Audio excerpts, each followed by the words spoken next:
Tout peut arriver dans le football. Je reçois aujourd'hui mon ami Patrick, canado-anglais, anglo-canadien, c'est selon. Je vais l'accueillir en sachant et en vous précisant qu'il est fan de l'équipe d'Arsenal. Et j'ai donc une première question à lui poser. Quel est ton premier... Salut Patrick. Salut. Quel est ton premier souvenir de football? Quand j'avais 5 ans, j'ai joué un peu dans un assaut communautaire. Mais pour regarder, la première fois, c'était Coupe du Monde 90. Oui. J'avais 11 ans et Oui. j'habitais à Londres. Oui.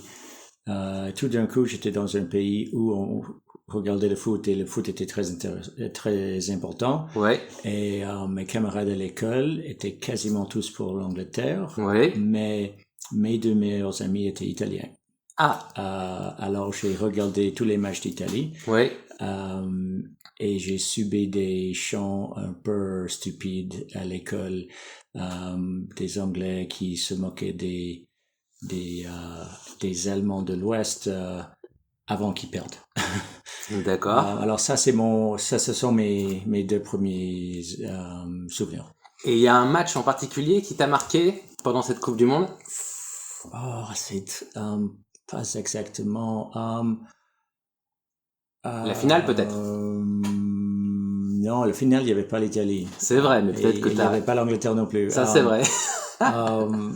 Je pense Angleterre-Cameroun. Non, c'était la demi-finale où l'Italie a perdu face à l'Argentine. C'est ça. En penalty. Au tir au but, exactement. Et c'était très très serré. Ouais. Et le foot à l'époque, c'était très très défensif. Oui. Et c'était 1-1, je crois. Oui. Et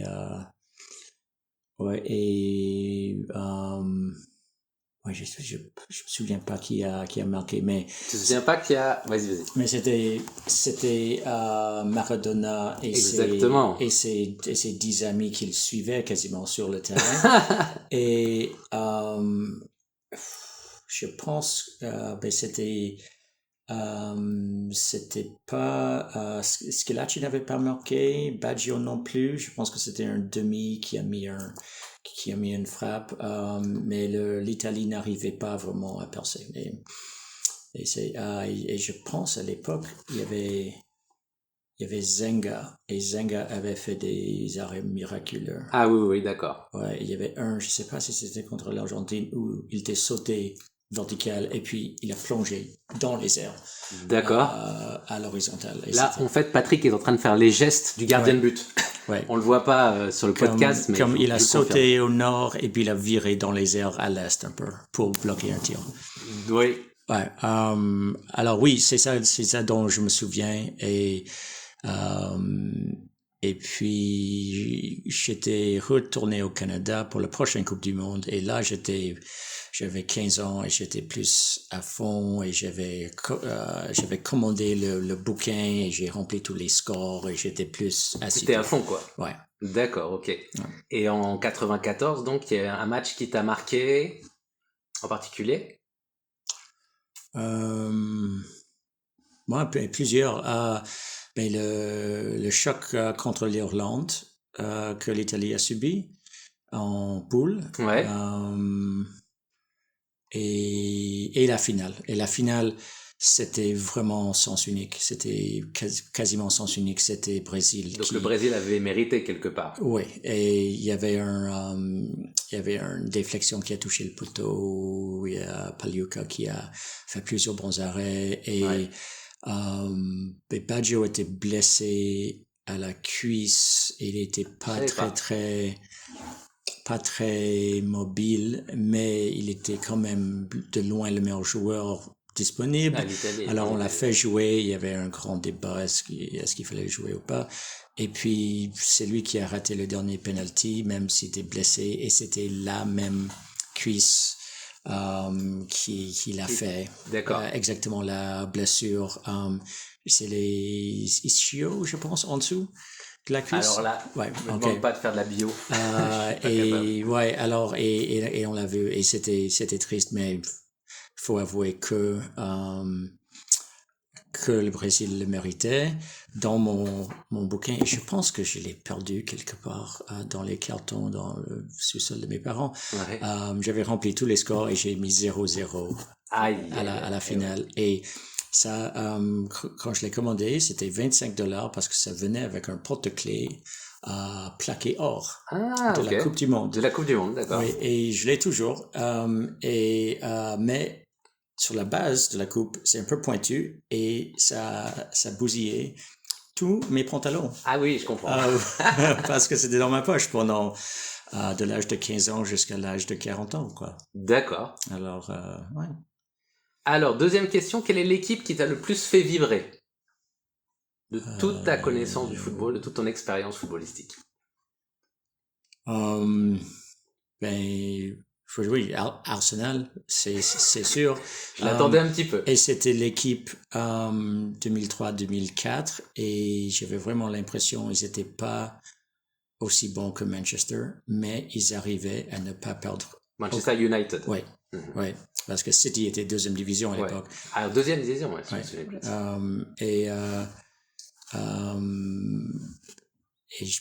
Même si je pouvais pas regarder les matchs, j'étais au Canada, je regardais les scores et j'avais un peu de stress chaque fois que j'ouvrais le journal parce que j'avais peur qu'ils perdent et ils ont jamais perdu et ils ont à peine gagné le championnat parce qu'ils avaient 10 matchs nuls. D'accord. Mais la force de ne pas perdre un match, c'était juste magnifique. Et j'étais un peu fan d'Arsenal. C'était à 2003, hein? 2003 et 2004. Alors, c'était la saison 2003-2004. Ouais, mai 2004 où ils ont gagné le championnat et le titre de Invincible. Ouais. Qui n'a jamais été fait non. Par la suite, hein? Et même avant, je crois. Oh, en 19e siècle, Preston. Peut-être. Ouais, Preston North End. Ouais. Alors, avant qu'ils étaient des professionnels quasiment, l'a fait. Mais dans le foot professionnel de nos temps, c'est jamais été fait. Et j'avoue, parce que je suis un peu peut-être mauvais joueur dans mon cœur, ça me fait tellement plaisir quand le PSG ou Manchester City ou Liverpool ou Bayern perdent son premier match de la saison. D'accord, ok, je comprends. Ouais, et c'est le même truc que les Miami Dolphins de 72. Tous les joueurs se réunissent chaque fois que toutes les autres équipes perdent au moins un match et ils boivent du champagne ensemble. Alors là, il faut que tu me précises. Quand tu dis les Dolphins, c'est une équipe de football américain. Voilà, de football américain. C'est la seule équipe qui ont été invincibles et ils attendent à ce que chaque équipe perde au moins un match. Et là, ils se réunissent et ils trinquent. Et ils trinquent, d'accord. Ouais. Ok. Oui, alors, et j'avoue que j'étais un tout petit peu fan d'Arsenal en 90 parce que un de mes camarades habitait juste en face de Highbury. Alors, l'ancien stade de Arsenal. Ouais. Et alors, je disais ça parce que je savais pas qui supportait. Et puis, tous les autres camarades, ils étaient pour Liverpool à l'époque. Et puis, ouais, je suivais pas très fort. Mais quand ils ont signé Bergkamp et Vieira et tout ça, et Henry, là ça m'a encouragé, et là quand ils étaient invincibles, là je suivais. Là tu suivais. Et là depuis je suis à fond. D'accord, ok. Alors quel est le stade maintenant qui t'a le plus impressionné parmi ceux que tu as fait? Je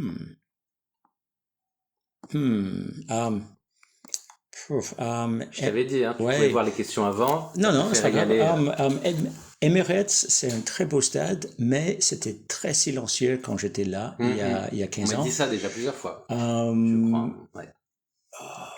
Un beau stade. Et c'est un stade de foot. Oui. Ok, je sais pas, le plus sympa, ok, j'étais un peu intimidé à Lens. À Lens, c'était une ambiance très, très forte. Ouais. Mais pour moi, personnellement, j'ai beaucoup apprécié Stade Charletti à Paris FC. Oui. Parce que j'aime un peu Paris FC et parce que c'était tellement petit et les lignes de vue étaient superbes. D'accord. Ouais. Ok, donc tu dirais le Stade Charletti. Ouais. Ok, d'accord. Maintenant, quel est le joueur qui t'a le plus impressionné? De tous les temps. De tous les temps. Thierry Henry. Thierry Henry, Ouais, d'accord. il a une mentale juste incroyable. Ouais, mental qui te parle. Ouais. Ok. Ton joueur préféré?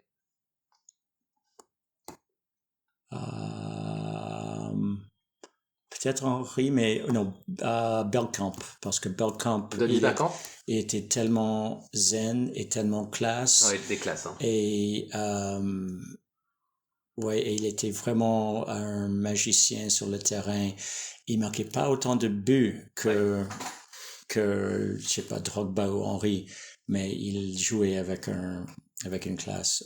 Et son but contre l'Argentine, c'est un de mes préférés, sinon mon préféré. Coupe du Monde 98. Ouais. Oui, d'accord. Ouais, avec 3 touches, avec le même pied. Ouais. Un pour l'attraper, un pour crochet, l'autre pour le count. Juste magnifique. Oui, c'est vrai que c'est un super but. Maintenant, alors je vais passer au poste par poste. Tu vas me dire quel joueur t'a le plus impressionné en tant que gardien de but. Ok. Ton gardien de but préféré. Alors, je pense Italie. David Seaman. Je sais pas. Pour moi, Zenga. D'accord, Walter Zenga. Les arrêts qu'il a fait dans les années début 90, c'était magnifique. D'accord. Et j'étais triste qu'il n'a pas joué plus longtemps avec l'équipe d'Italie. D'accord, ok. Il était déjà assez âgé, non? Quand il jouait en 90, ou je me trompe? Parce qu'il y a Dinosov, je sais qu'il a continué longtemps. Ouais, non, je pense qu'il avait genre fin vingtaine. Ah bon, alors ok, autant pour moi. Mais oui, et je pense qu'il a perdu sa place à Paliuca en 94. Ok, d'accord. Ouais. Donc, ok, le gardien, un défenseur maintenant. Ton défenseur N'importe préféré. quel défenseur, pas latéral, mais défenseur central. Central, on va commencer après un latéral. Il y en a tellement. Et Paolo Maldini a joué les deux. Tu dis? Maldini a fait les deux. Oui. Moi, je le connaissais surtout en tant que latéral, Maldini. Oui, peut-être. Ok, j'essaie de penser.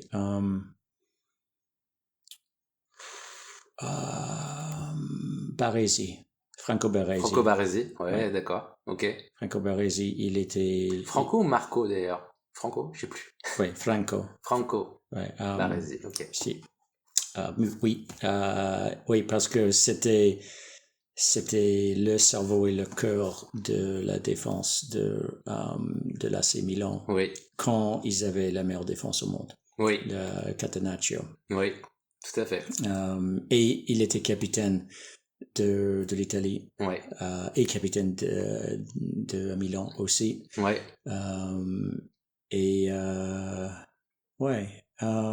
Donc, Franco Baresi. Ok. Ouais. D'accord. Et un latéral? Oh, j'ai une idée qui est venue à ma tête et c'est un peu traître. Aïe. Mais Ashley Cole. Oui. Avant qu'il a signé avec Chelsea, ouais. Il était magnifique, il était rapide, il était technique, il attaquait, il revenait. Et quand il était invincible, il avait à peine 20 ans, mais il était juste incroyable. Ouais. Il était déjà titulaire. Ouais. Et c'est horrible. Et il faut pas dire à mes amis supporters que tu as dit Ashley Cole comme meilleur latéral. On l'appelle Cashley Cole. Ah oui, d'accord. Parce que pas mal. Parce que Arsenal, on dit environ 60 000 par semaine et finalement c'était 55 000 par semaine. Ouais. Et il a pété un câble et puis il a signé pour plus à Chelsea. D'accord. Juste pour un. Et il a été formé à Arsenal. Oui. C'est ça. Oui. Ok. Un milieu défensif maintenant. Gilberto Silva. Le Brésilien. Le mur invisible. Comment tu l'appelles? Le mur invisible. Le mur invisible. Invisible Wall. Ok. Et je suis de l'opinion, c'est lui qui a fait gagner le Brésil en 2002. C'est lui qui a fait gagner les Invincibles.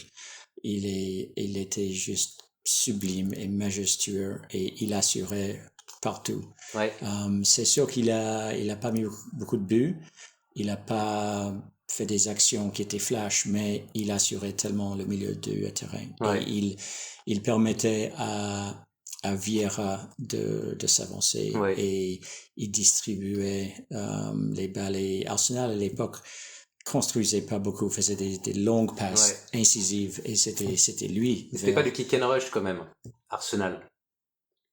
Kick and rush, je connais pas ça. Kick and rush, c'est une expression très française pour dire que les Anglais balancent la balle devant et puis que voilà, tout le monde court derrière la balle. C'était un peu mieux, mais c'était quand même des belles passes précises, mais c'était des longues passes qui faisaient au sol ou en hauteur? Les deux.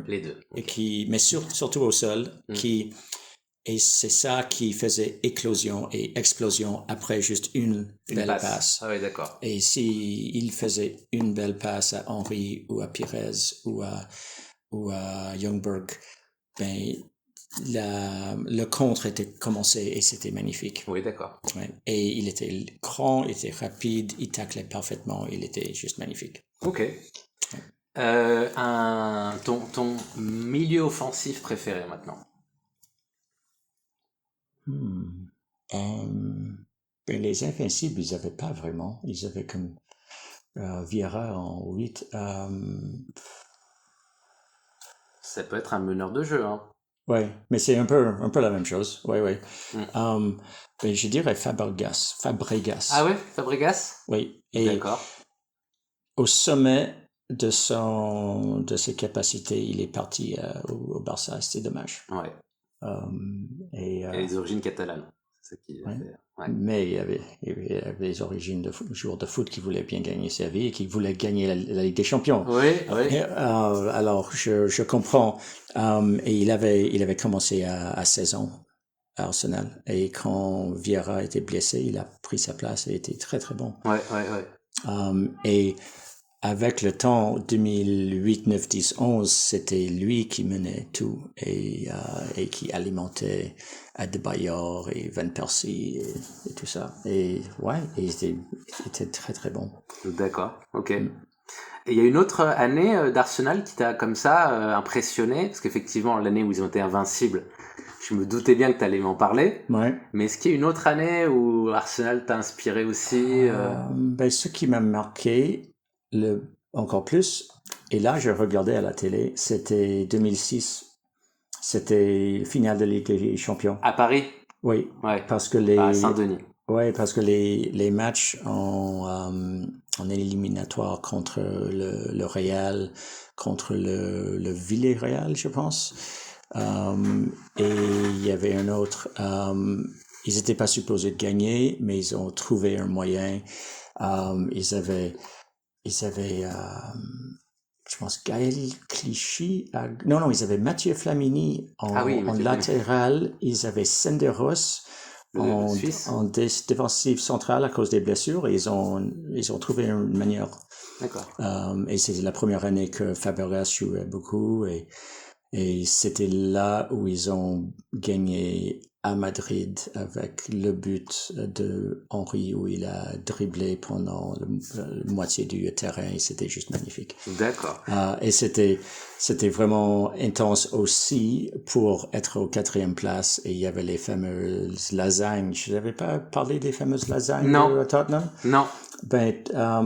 Les clubs, ils dorment dans l'hôtel ensemble avant le match, ils mangent avant le match ensemble. Ouais. Et Tottenham avait 1 point d'avance avec un match facile normalement. Oui, je crois que tu m'en as parlé en fait. C'est une bonne anecdote, vas-y. Ouais, et par pure chance, ils ont mal joué, ils ont perdu. Et puis, ils étaient tous fatigués et ils ont dit qu'il y avait des lasagnes. Oui. C'était le repas de l'équipe qui était Avarié. empoisonné ou un peu de intox ou quelque chose. Et c'était un complot, parfois, on disait. Et Arsenal, ils ont gagné leur match. Ils ont devancé Tottenham. Ils ont à peine réussi à gagner la 4e place pour avoir une place de qualif pour la Ligue des Champions. Parce que Arsenal avait, depuis 98, toujours participé à la Ligue des Champions et ils ont participé pendant 20 ans jusqu'à 2018. Ok, d'accord. Je te demande pas l'attaquant préféré parce que tu m'as dit Thierry Henry tout à l'heure. Ouais. Ok. Alors, maintenant, ton œuvre culturelle en rapport avec le football que tu as préféré. Je pense que c'est Nick Hornby. Ça s'appelle.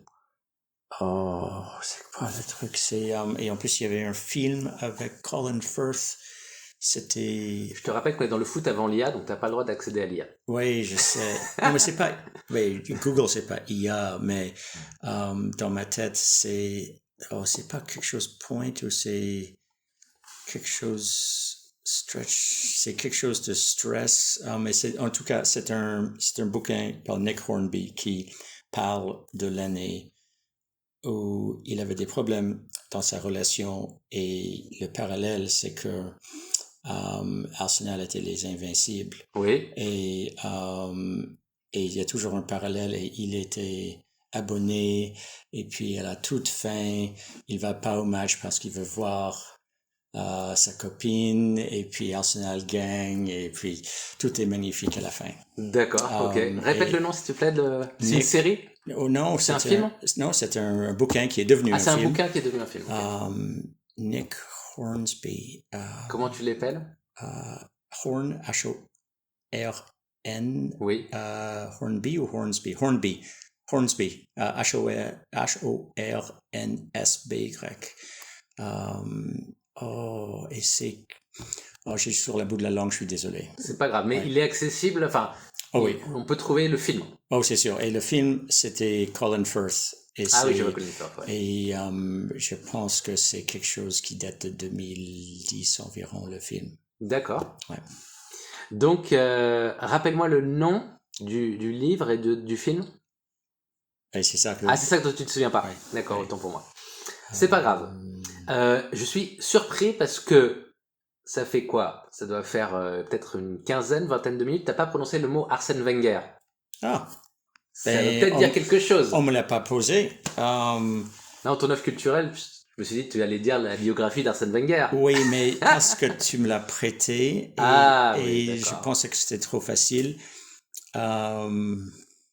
Ouais, je pense que c'était... Tu peux en dire quelques mots du bouquin quand même, comme ça les auditeurs pourront regarder ça. Ben c'était intéressant parce que je connaissais pas son histoire et le fait que jusqu'à l'âge de presque 10 ans, il parlait pas français, il parlait que alsacien. Il était mauvais à l'école et il a eu vraiment une trajectoire vraiment atypique et c'était intéressant. Le style dont il a écrit, c'était pas très très charismatique et c'était un peu robotique et quand il s'exprime en interview, il est pas super passionné parfois ou super passionnant parfois mais c'était quand même très intéressant. Il a focalisé sur juste quelques événements dans sa vie à Arsenal et pas tous. Ouais. Et aussi, la police était grande, c'était très rapide et moi je voulais beaucoup plus. En fait, il était jamais exalté. Ça, que ce soit à la télévision ou effectivement dans le livre.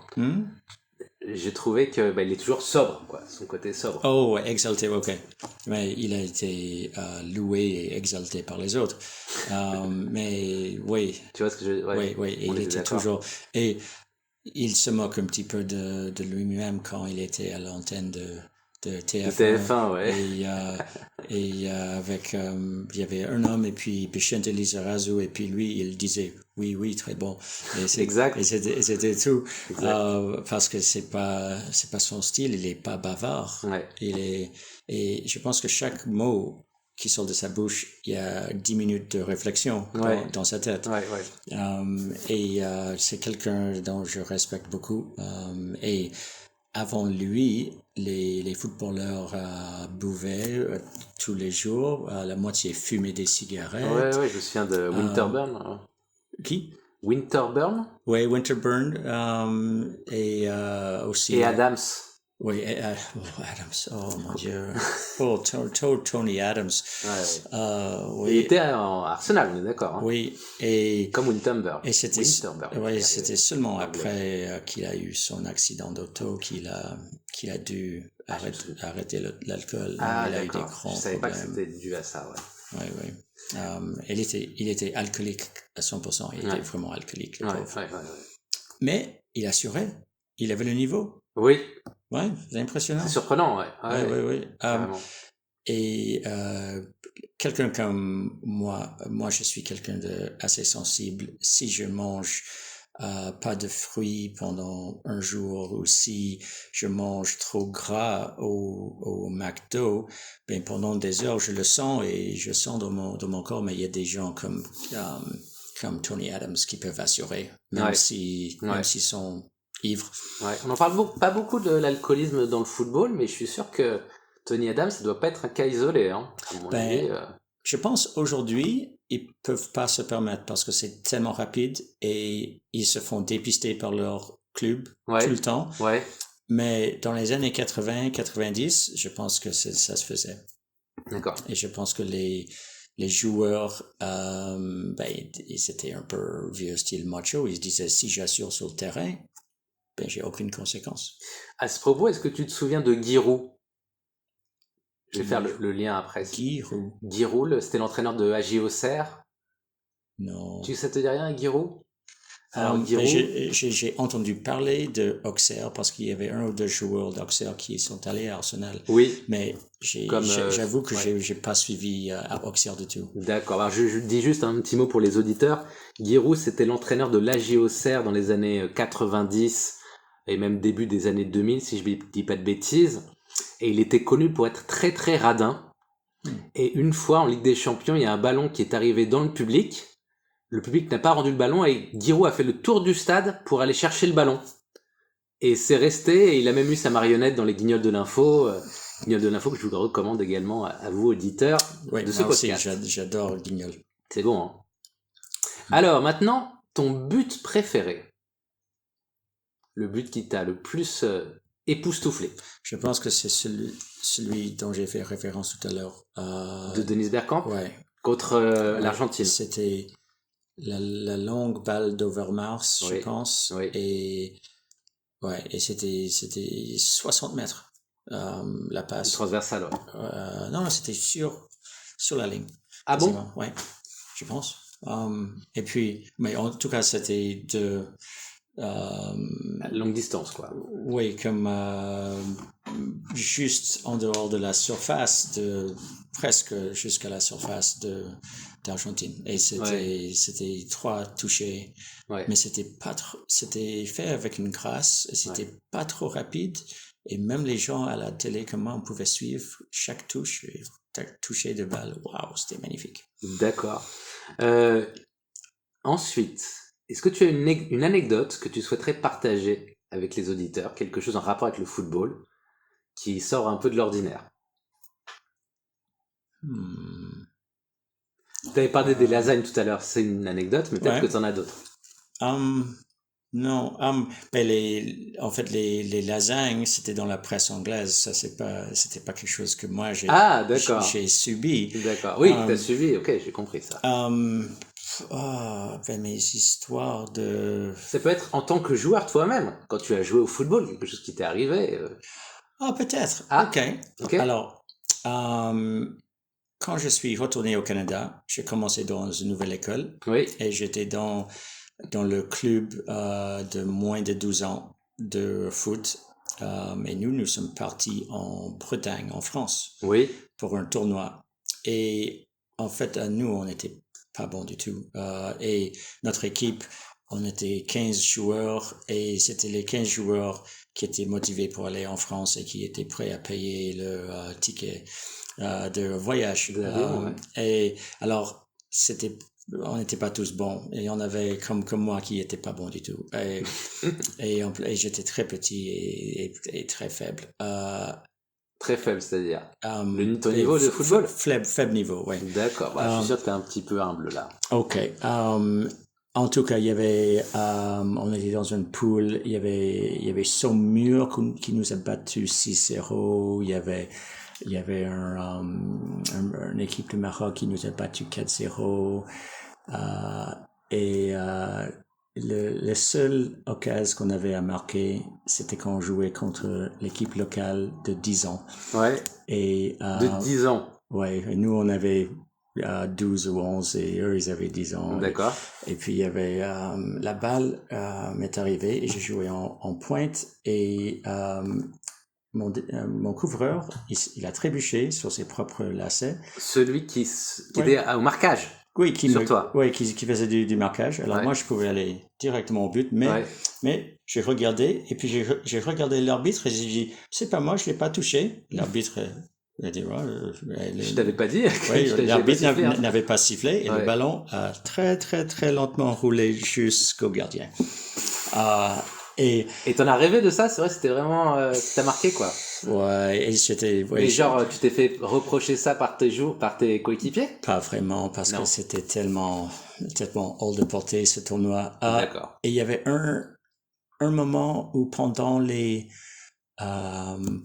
mi-temps d'un match, il y avait des joueurs de notre équipe, des joueurs africains qui ont dit, oui, tu peux être mon ami. Et là, tu peux centrer.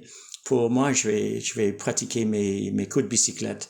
Qui t'a dit ça? Des joueurs d'une des équipes, je pense que c'était des Africains. D'accord. Et ils étaient plus grands, ils étaient très très bons. D'accord. Et moi j'étais tout petit et j'arrivais pas même à centrer. Et eux, à 11-12 ans, ils faisaient des bicyclettes. Ah bon? Et des frappes dans les airs des corners. Ils étaient juste incroyablement bons. D'accord.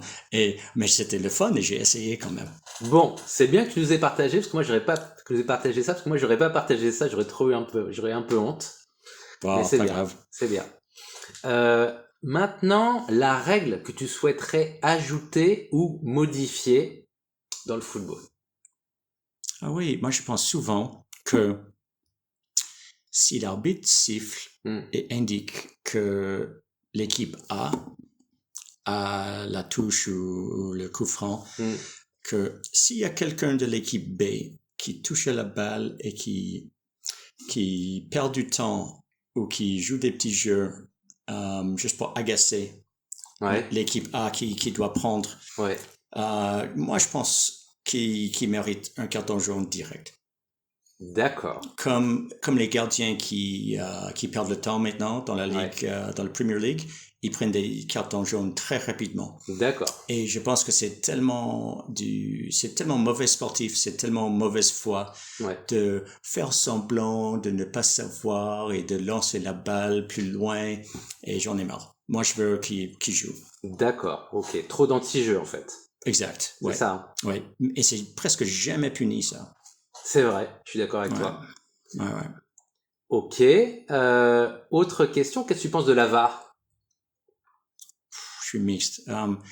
Les injustices, je pense, il y en avait avant la VAR, il y en a après la VAR. Je pense pas qu'il y a une super grande amélioration. Mais j'ai l'impression que si on l'enlève, maintenant, tout va être pire. C'est très difficile. Et en Angleterre, les matchs que je regarde, j'ai tellement peu de confiance dans la moitié des arbitres. Il y a des arbitres qui font des bêtises. Alors, moi, avec récalcitrance, je dis oui, on garde la VAR. On garde la VAR, d'accord, ok. J'aimerais bien avoir ton point de vue, parce qu'on n'en a pas beaucoup parlé, sur le championnat français. Je connais pas beaucoup. Et la honte. Et quand je suis arrivé, Je rigole, hein. Ouais, c'est pas grave. Quand je suis arrivé en France en 2010, je pense que c'était ce moment-là où les Qataris avaient racheté ou étaient en train de acheter le PSG. Et quasiment depuis ce moment-là, il y a PSG et 19 autres. Ouais.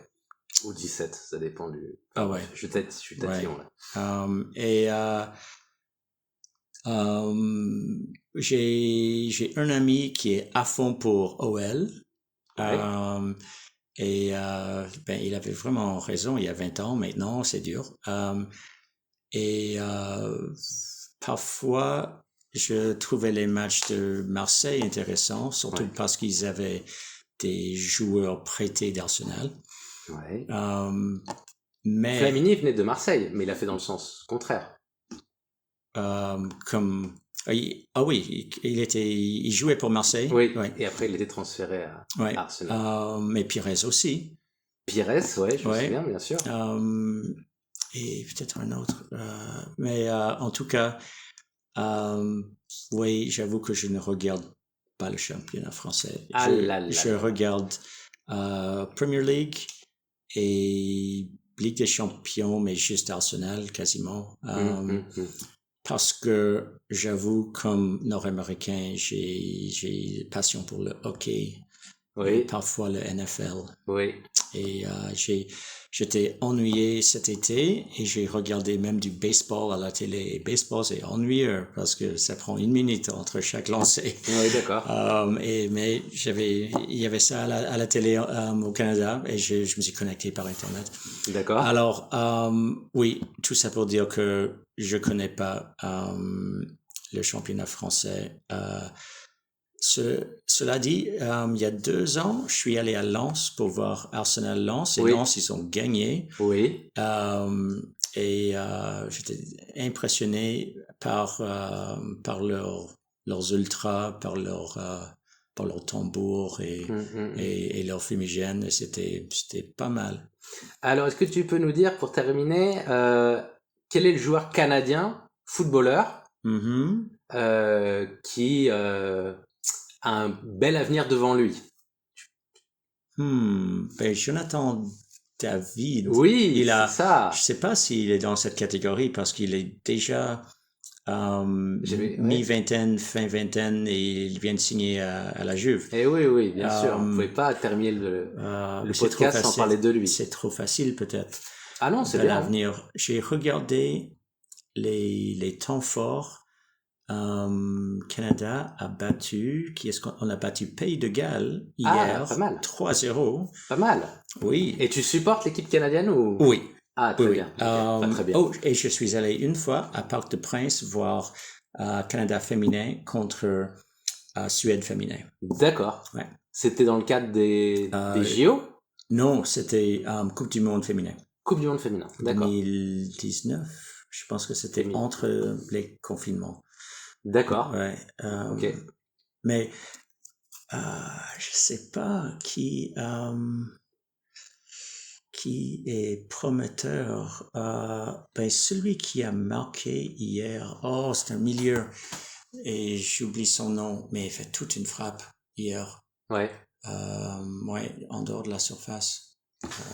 Donc bon, pour le moment, on retient de ce que nous dit Patrick que c'est Jonathan David et quelqu'un d'autre. Alors là, justement, ça va être le quiz pour vous auditeurs, essayez de trouver. Celui qui trouve, je lui offre un jeu de cartes sur le football. Voilà. Donc vous pouvez laisser un petit message sur YouTube et pour trouver. Comment ils peuvent le trouver? Et je vais donner à Nicolas la réponse. Oui. C'est facile parce que il faut juste regarder les temps forts du match du 9 septembre 2025. Oui. Et c'est celui qui a fait la longue frappe contre le Pays de Galles. Donc il a marqué contre le Pays de Galles le 9 septembre 2025. D'accord. Et c'est donc un futur grand. Je pense. Ou bon actuel, joueur. Ou actuel, même. Ouais. Ok. Eh ben, merci beaucoup, Patrick. J'espère que ça vous a plu à tous. Merci à vous. C'était super de me rappeler de toutes ces choses. Je suis fait pour ça. Merci en tout cas, Patrick. Bonne soirée à tous ou bonne journée, selon votre heure d'écoute. Et à bientôt. À bientôt. Bye bye.